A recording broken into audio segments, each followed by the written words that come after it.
Probablement, vous ne verrez pas grand-chose avec les reflets.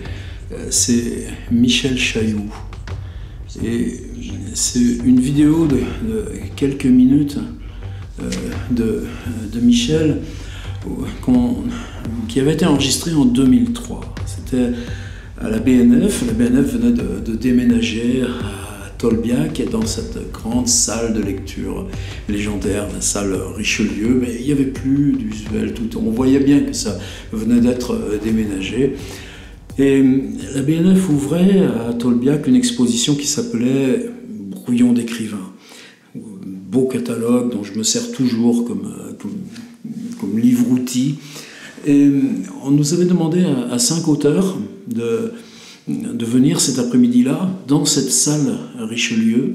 Il y avait Jean Echenoz, Emmanuel Carrère, Linda Lay, décédée depuis, et donc Michel Chailloux et moi. 2003, ça faisait déjà mon premier ordinateur, c'était 1988, c'est le premier portable Mac 1993, donc il y avait déjà quelque chose qui s'était installé. Par contre, le rapport à Internet, à la connexion, était très différent. Et on nous avait demandé de parler sur ce que l'ordinateur avait changé par rapport à nos pratiques d'écriture. La machine à écrire, manuelle, par exemple, mécanique, pardon, et évidemment, c'est une question qui, aujourd'hui, n'aurait plus beaucoup de sens. En tout cas, c'est pas comme ça qu'on la poserait. Mais je me souviens qu'on était là, donc forcément un qui parlait pour l'interview, et qu'on était tous restés spectateurs, écouter ce que disait le copain. Et je crois que c'est la première fois qu'on nous posait la question en ces termes. Et là, donc Michel Chailloux est décédé en 2013, exactement 10 ans. Il y a Cerisy, ce château en Normandie là, qui organise tous les étés des colloques universitaires, qui devait rendre, qui a rendu en juillet, je ne mettrai rien en ligne ni rien, un hommage à Michel Chailloux, organisé d'ailleurs en complicité avec sa compagne qui s'appelait Michel Le et son fils David, compositeur. Et quand ils m'ont approché en tant qu'ancien proche de Chailloux, il y en a d'autres dans ce colloque qui étaient intervenus, par exemple Florence Delay, qui est à l'Académie française. On était bien copains avant qu'elle rentre à l'Académie. J'ai jamais eu de nouvelles depuis, mais c'est pas grave. Et là, moi, ma réponse, ok pour parler de Michel, mais sur mon site, il y a une vidéo de 1994. Est-ce qu'imaginer s'apprend, un colloque qu'on avait fait au Salon du Livre de Jeunesse de Montreuil. Je dis, mais reprenez la parole vive, le visage de Michel, parlant, et littérature. Et j'aurais dit, mais en 2003, il y a cette même Michel Chailloux parlant, littérature, invention littéraire, et cette vidéo sur le site de la BNF était devenue inaccessible. Codée en flash, faites l'effort, allez la récupérer, mettez-la en ligne et tout ça. Et puis, lettre morte. Alors ça m'a un peu énervé, donc moi, après j'ai laissé tomber. C'est-à-dire, est-ce que la parole d'un auteur lui-même, quand on la capte comme ça, corps, voix, mâchement, rythme, inflexion, et d'un discours qui s'invente à mesure qu'il est parlé, est-ce que ça a valeur par rapport à l'écrit, les traces écrites, la bibliographie, ou bien la parole sur les universitaires prenant la parole sur qu'est-ce qui, 10 ans après, qu'est-ce que devient 10 ans après l'œuvre de Michel Chailloux. Et c'est ça un petit peu qui m'a poussé à se lancer là, et je suis très fier qu'on ait pu récupérer là, cette grosse vingtaine de vidéos et les mettre en ligne. Et celle de Michel, elle m'époustoufle toujours autant.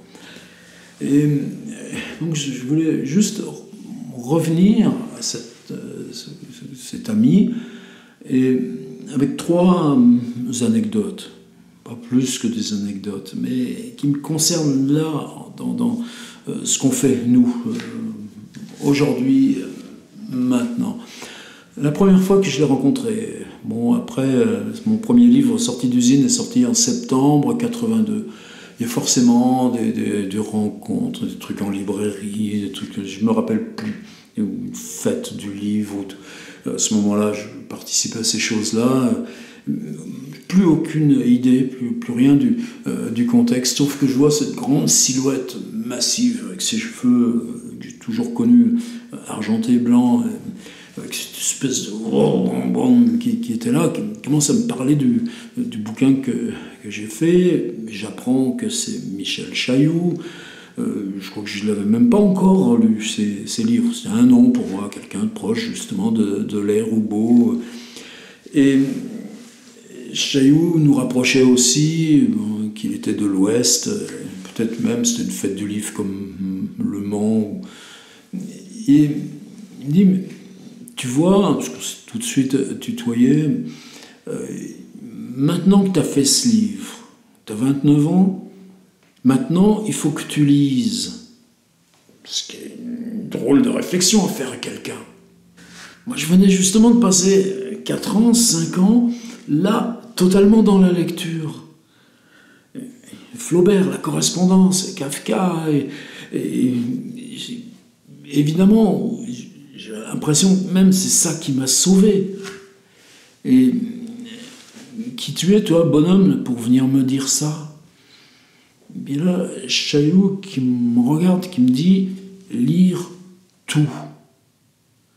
Et bon, pour insister, mais je crois que c'est justement une bonne dizaine d'années après, peut-être même là, quand on a eu ces échanges là, à Richelieu pour la BNF, j'ai dit, Michel, est-ce que tu te souviens, la première fois qu'on s'est vu, tu m'as dit ça? Il s'en souvenait, pas besoin de préciser. Et je lui dis, moi, bah, tu vois, je crois que ça y est. Alors, je crois que ça y est, est-ce que ça veut dire que tu as lu tout? Bien sûr que non, oh là là. Mais sur certains points, tu sens que la littérature est devenue un corps. Et c'est-à-dire que moi, par exemple, dans le contemporain, je disais Proust, Kafka, certainement. Mais James Joyce, par exemple, beaucoup moins. Faulkner, totalement central, mais si je gamberge beaucoup sur Faulkner, j'ai pas tout lu de Faulkner, je suis jamais allé dans les Snopes, par exemple. Donc tout, ça reste une interrogation, mais une interrogation qui, à quel moment ça bascule, c'est-à-dire tu reviens dans les origines de la langue, ça certainement, mais c'est vrai que moi, par exemple, le compagnonnage avec Rabelais, qui existait déjà, à mesure que tu le prolonges, il absorbe, par exemple, ce qui pour Chailloux était plutôt le rapport à la littérature du XVIIe siècle. N'empêche que je vais dire, tu vois, je crois que maintenant, ça y est. Et certainement, je crois que je lis différemment depuis. Tu lis tu te promènes dans ce corps, dans ces arborescences, tu redescends vers les racines, tu remontes, tu t'en vas là où, justement, ce que Chailloux appelait l'extrême contemporain. Est-ce qu'on est extrême? Est-ce qu'on va à l'extrême dans le contemporain? Non, mais t'es contemporain de tout ce qui se produit, là, ces grosses avalanches d'aube et d'eau tiède qu'ils appellent la rentrée littéraire, c'est des contemporains forcément. Est-ce que toi tu te sens pour autant leur contemporain? Anecdote sur Michel Chailloux, ça c'était la première. La deuxième, là je peux retrouver la date, c'était 1986, c'était mon 3e livre. À l'époque, il y avait les instituts français à l'étranger étaient très considérés, très aidés. Il y avait un rôle, une mission, c'était des partenaires extrêmement actifs. À Francfort, c'était un gars qui s'appelait Alain Lance. Et Lance, c'est pas n'importe qui, c'était un grand traducteur, ça l'est toujours. D'ailleurs, je n'ai pas de nouvelles depuis un petit bail maintenant, mais quelqu'un de très actif. Il y a aussi Jean-Louis de Rambure et d'autres, une communauté là aussi sur ces échanges franco-allemands. Et dans ces échanges franco-allemands, on n'était pas sur des principes, par exemple, marchands comme aujourd'hui. C'est-à-dire, tu as 200 bouquins qui sortent, ça va être les 3 ou 4 là, qui, eux, vont être traduits dans tout plein de 30 ou 40 langues, et puis les autres, paf, Macache Bono, comme on disait. À l'époque, c'était différent. Par exemple, à Brême, là, tout en haut de l'Allemagne, il y avait un gars, ça s'appelait Manolt Verlag, et travaillait, c'était 2 ou 3 à travailler. Eh bien, avec Verdier, c'était des échanges de droits, c'est-à-dire, toi, tu touchais quoi? 250 balles, truc comme ça. Mais Manolt cédait, enfin, Verdier cédait à Manolt Verlag les droits de tel ou tel bouquin, et indépendamment prenait à Manolt Verlag des droits équivalents pour presque rien, mais au moins il y avait cette mise à disposition, cette mise en chantier, tu devenais ami des traducteurs, ça discutait, et ça c'était... Là par contre, moi c'est un deuil qui n'est pas réglé, tu vois, c'est la mise à l'encan de tous ces réseaux, avec l'anglais qui prend valeur première, sur qu'en Allemagne, en Suède, en Hollande, c'est quand même pas la peine de chercher à être traduit, c'est-à-dire que moi je fais aussi, tu passes par les traductions anglaises pour avoir accès, enfin bon, j'entre pas là-dessus, c'est pas ça qui nous concerne. Alain Lance, cette année-là, la France était invitée officielle du Salon du Livre de Francfort. Alors aujourd'hui, c'est pareil, c'est toujours les gros que tu vois tout le temps partout, qui sont invités dans tous ces machins-là. Ben non, c'est comme les droits de traduction. Il y avait, on était une vingtaine, une trentaine, mais à mon échelle, micro-échelle, l'extrême contemporain. Et évidemment, la relation Chailloux-Lance était forte. Et moi, je savais déjà à l'époque, alors on nous paye le billet d'avion, navette Paris-Francfort. Tu raisonnais pas à l'époque comme tu raisonnes maintenant. Paris-Francfort en avion, c'est quoi? C'est 1 heure. Oui, mais Chailloux, il prenait pas l'avion. Chailloux, il aimait pas être dans des espaces clos et confinés. Ce sera aussi ça, ma 3e anecdote. Donc Chailloux prenait le train. Alors moi, à Chailloux, je dis, écoute Michel, je préviens Alain Lance que moi aussi je préfère prendre le train, on voyagera ensemble. Oh, bonne idée. Et quand je me pointe à la gare du Nord, on était dans un compartiment, Lance avait pris les billets, mais en fait c'était un compartiment de 6, et on avait été 5, indépendamment les uns des autres, à dire à Michel Chailloux, écoute, on va pas te laisser voyager tout seul, on va aller à Francfort avec toi. Et bien de ce voyage Paris-Francfort, dans les gros trains de l'époque, je revois encore des compartiments des trains allemands, là, que tu étais déjà en voyage dès que tu montais dans le train à l'époque. Et bien Chailloux a parlé littérature de Paris à Francfort. Et je ne le dis pas pour me moquer. En plus, de temps en temps, nous, on allait prendre un café, on sortait, tu allais pisser, te balader, tu regardais le paysage.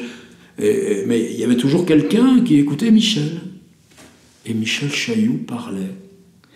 Alors, c'était quoi Michel Chailloux qui parle? Il faut reprendre un petit peu ses livres. Moi, le premier livre, c'est un livre qui s'appelait Le Sentiment géographique, celui que j'ai lu. En quoi, précisément, l'approche aussi des paysages détermine ce que tu vas t'approprier de ce paysage par la culture, les auteurs, les livres, la phrase. Et ce sentiment géographique, comment quand tu lis un livre qui a priori est hors sol, c'est le volume du livre, les pages, l'espace clos de l'objet, qu'est-ce qu'il contient de paysage? La Rabouilleuse et Issoudun, pour entrer dans Balzac, mais c'est pas réduire le sentiment géographique de Chailloux à ça. Par contre, je le retrouverai plus tard dans un livre qui était paru chez Fayard. Parce que c'est pareil, on voit là la transition. C'est-à-dire, tu n'avais plus un éditeur privilégié. En fonction du projet, c'est un petit peu le chemin de croix, publier les livres, quand ce n'est pas des livres qui appartiennent à des registres reconnaissables. Les livres de Michel Chailloux sont dispersés là, dans une galaxie d'éditeurs. C'était chez Fayard. C'est un petit peu ça aussi qui a contribué à ce que j'approche Fayard plus tard avec Michon, moi pour les Rolling Stones, une biographie. Et ça s'appelait La France fugitive. Alors je ne sais pas si... pareil, pour moi c'est proche aussi de ce qu'a fait repris ensuite, plus tard, Jean-Christophe Bailly, c'est-à-dire des échappés. Tu es en voiture dans le Cotentin. Tu as loué là une maison à tel endroit dans le Médoc pour une semaine. Tu viens d'arriver là à Marseille pour une chambre d'hôtel, pour une fête du livre ou un truc comme ça. Et cette France fugitive, alors là encore, c'était Michel et Michel Chailloux, voiture, du train, attendre, et tout d'un coup, ce rapport-là de la chronique au paysage, à l'errance, mais qu'est-ce que ça te renvoie, comment ça te déplace dans tes lectures. Et de la même façon, il y a un livre de Chailloux qui pour moi reste un grand marqueur, indépendamment de toute la filière qu'il appelle roman, qui était beaucoup plus souvent chez Fiction au Seuil, Mémoire de Mel par exemple, où Chailloux se bagarrait toujours avec ce qu'il portait, lui, de généalogie gitane, de ces bohémiens qu'on voyait nous dans nos campagnes. Qu'est-ce que c'est d'être descendant de bohémiens dans nos vieilles provinces de l'Ouest. Et ça, c'est ce côté-là a fondé cette suite romanesque-là. C'est un livre qui s'appelle Petit guide pédestre de la littérature du XVIIe siècle. Un guide de la littérature du XVIIe siècle. Mais Chailloux, dans ce voyage de Paris à Francfort, il nous avait parlé sans cesse d'auteurs du XVIIe siècle, parce que c'est là-dedans qu'il était. Et comment il les avait découverts, comment il était passé de l'un à l'autre, et qu'est-ce qui se joue chez ce bonhomme, même si c'est un bonhomme, est-ce qu'il est grand, est-ce qu'il est petit, et comment on s'en fiche. Qu'est-ce qui travaille de la littérature chez ce bonhomme en particulier. Et il accumulait ce guide pédestre de la littérature quand il nous est arrivé dans les mains. On connaissait déjà tellement, on reconnaissait déjà la voix de Chailloux. Mais guide pédestre, ça veut dire quoi d'arpenter à pied la littérature du XVIIe siècle? Qu'est-ce que changeait ce pédestre? Voilà, ça c'était ma deuxième anecdote sur Chailloux. Et la troisième, c'est une rencontre de hasard. Alors, évidemment, on s'est toujours croisé, recroisé dans plein d'endroits, même les tout derniers temps quand il était malade. Je me rappelle une fois, c'était à l'abbaye de Fontevraud, une espèce de réflexion là, sur le livre au temps numérique. Ça s'était assez mal passé, d'ailleurs. J'avais quitté en cours de route. Représentait la Maison des écrivains, une auteure parfaitement respectable, Anne-Marie Gara, mais qui en avait après les ateliers d'écriture, et je m'étais barré. N'empêche que je me souviens là encore, il y avait Patrick Deville, Xavier Persson, je me souviens, d'autres gens comme ça, avec qui Bernard Martin, avec qui le parcours était... c'est pas qu'une histoire d'être pro ensemble, c'est une histoire aussi d'avoir mis sa vie au même endroit pendant longue durée depuis le même point de départ dans des positions différentes. Et Michel à ce moment-là avait déjà ces problèmes, ça se traduisait pour lui par l'obligation d'avoir toujours un petit brumisateur, un petit pchit pour avoir là l'humidité, parce que la maladie avait déjà mangé les glandes salivaires, il était émacié, mais c'était toujours Chailloux. Et cette anecdote, on se retrouve, là moi je pense que c'était justement pour ces feuilletons radio, mais souvent aussi à l'époque il y avait Alain Weinstein avec Du jour au lendemain à la radio, et tu sortais un bouquin, tu venais chez Weinstein, il enregistrait le mardi toutes les émissions de la semaine, de la semaine suivante, donc c'était des lieux aussi comme il était toujours en retard. Enfin bon, je me trouve dans le hall de la maison de la radio. À l'époque, tu rentrais de tous les côtés, c'était un bâtiment sur 360 degrés, conçu avec des portes qui sont dans tous les sens. Bon, maintenant, ça a été tout reconçu, terrorisme et tous les machins, t'as plus qu'une grande entrée. Bon. Mais c'était pas le cas à l'époque encore. Et là, plein souvent, il y avait un bistrot qui s'appelait Les Ondes. T'arrives, tu vas passer une demi-heure aux Ondes, tu prends un café. C'était rare que tu trouves pas 2-3 gens de connaissance. Maintenant, j'y vais aux Ondes. Je connais plus personne. Là, il y avait mon Michel, donc c'était l'heure, on traverse, on rentre, on présente la carte d'identité, pas de problème. Et France Culture, tu vois, c'était le 6e étage, juste en dessous, le resto d'entreprise qui sont au 7e. Chailloux, il prend pas l'ascenseur. Claustrophobie, il appelait même ça. Michel, on monte à pied. Je veux pas prendre l'ascenseur quand toi tu montes à pied. On se les a pris, les 6 étages. Vous saviez ce qu'il faisait à France Culture cette année-là? Il avait proposé comme projet qu'il venait, je crois que c'était tous les jours, pendant un début de vacances, pour une dizaine de jours comme ça. Il avait l'antenne, 19h, 19h40, et il parlait, il improvisait. Mais t'imagines qu'aujourd'hui, je pense que Laura Adler était encore la patronne de France Culture à l'époque.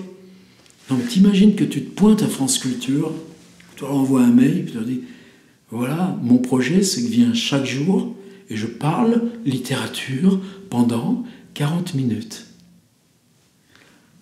Chaillot en était capable, il l'a fait.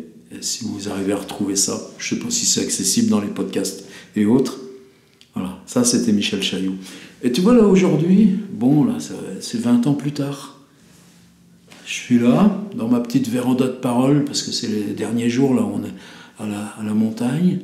Je pose l'appareil sur le trépied, il y a un petit micro là, juste au-dessus, et j'appuie sur le rouge et je parle. Sans savoir, je ne m'impose pas de durée, je ne m'impose pas de dire « Oh, dis donc, les gens, il va y en avoir 2 ou 3 qui écouteront ça jusqu'au bout. » Mais ça, cette question de la naissance de l'improvisation, et comment la littérature s'invente en marchant, comme dans La France fugitive, comme dans Petit guide pédestre